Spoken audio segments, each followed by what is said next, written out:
আসসালামু আলাইকুম রহমতুল্লাহি ওবরকাতুহু।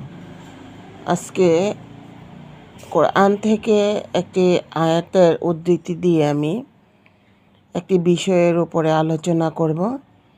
সে বিষয়টি হচ্ছে, যারা নাকি বলেন যে ধর্ম বলতে কোনো কিছু নাই, কোরআন আবার কি, মানুষ কি মৃত্যুর পরে জীবিত হবে নাকি, মানুষ মৃত্যুর কেয়ামত হবে নাকি, রাসূলের বার্তা হচ্ছে কোরআন, এই কোরআনটা রাসূলের বার্তা, ইত্যাদি ইত্যাদি বিষয়ে যারা কুফরি আকিদা এবং কুফরি মন্তব্য করেন, তারা যদি তওবা না করে ইন্তেকাল করেন, তাহলে তাদের উপরে যে লানত বর্ষণ করেছে আল্লাহ তাআলা কোরআনে সূরা বাকারার 161 নম্বর আয়াতে তা বলে দিয়েছে। এই যে সূরা বাকারা 161 নম্বর আয়াতটা ভালো করে দেখেন।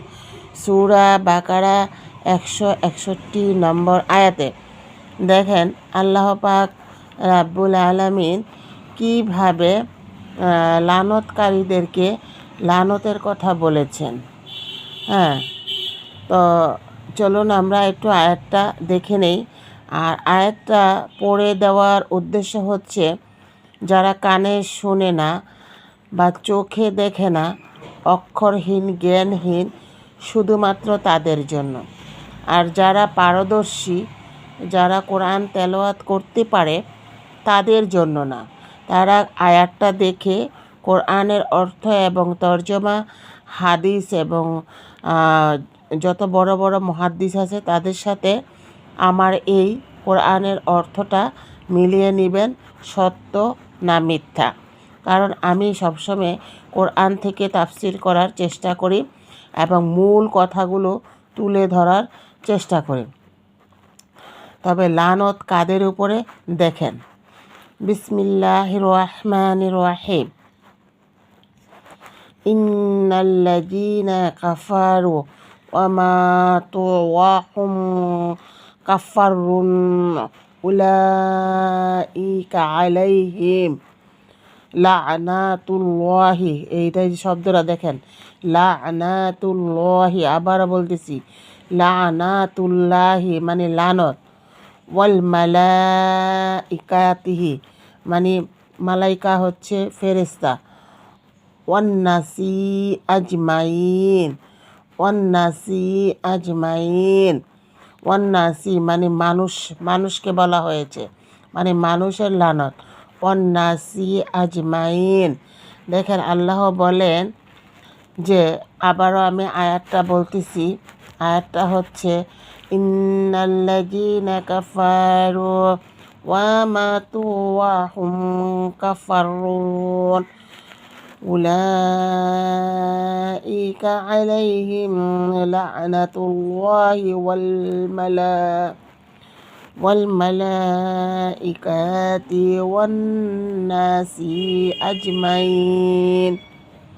নিশ্চয়ই যারা কাফির এবং কুফরি অবস্থায় মৃত্যুবরণ করেছে, নিশ্চয়ই যারা কাফির এবং কুফরি অবস্থায় মৃত্যুবরণ করেছে, তাদের উপর আল্লাহ এবং ফেরেশতাদের ও সকল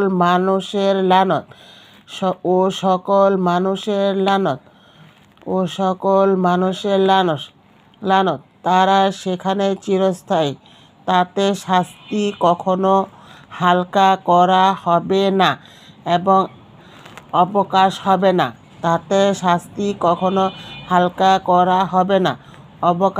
না। ভালো করে 162 নম্বর আয়াতটা দেখেন, তারা সেখানে চিরস্থায়ী থাকবে, তাতে শাস্তি কখনো হালকা করা হবে না এবং অবকাশ পাবে না। মানে তারা ওখান থেকে কোনো দিনই ছুটতে পারবে না। চিরস্থায়ীভাবে এই কাফের, যারা কুফরি করে, যারা নাস্তিক, যারা আল্লাহর কোরআনকে নিয়ে বিতর্ক করে, কারণ কোরআন নিয়ে বিতর্ক করার মতো কোনো অবকাশ আল্লাহ তাআলা রাখেননি।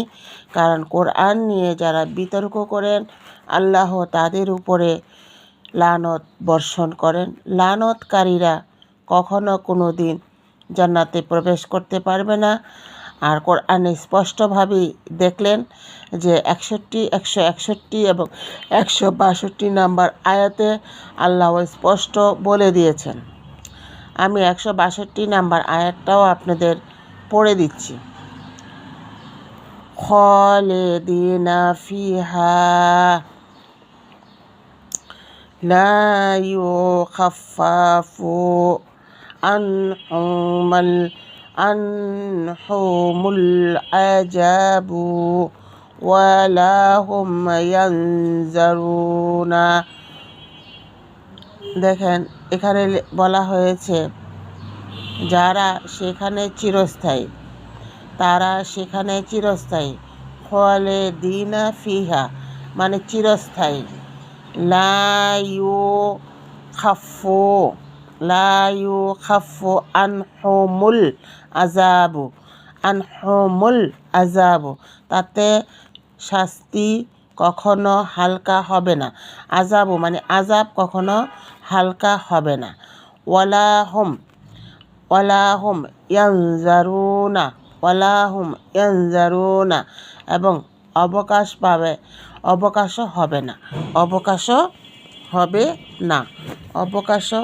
হবে না। তাহলে আল্লাহর কোরআনের বাহিরে কখনো কোনো মানুষ বক্তব্য বা আলোচনা করা মোটেও ঠিক না। কারণ আল্লাহ তাআলা কোরআনটা দিয়েছেন কোরআন মোতাবেকই কথা বলার জন্য।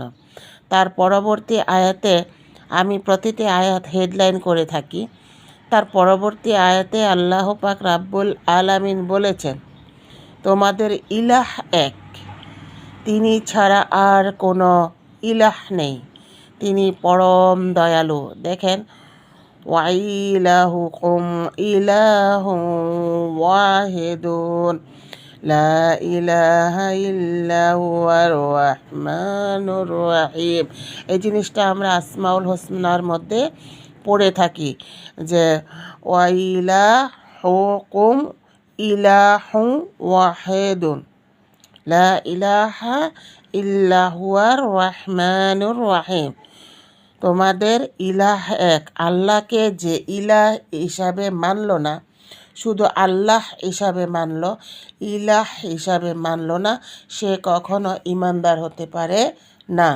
আল্লাহকে যে ইলাহ হিসাবে মানবে সেই প্রকৃতপক্ষে ইমানদার এবং সেই প্রকৃতপক্ষে আল্লাহর খাঁটি বান্দা।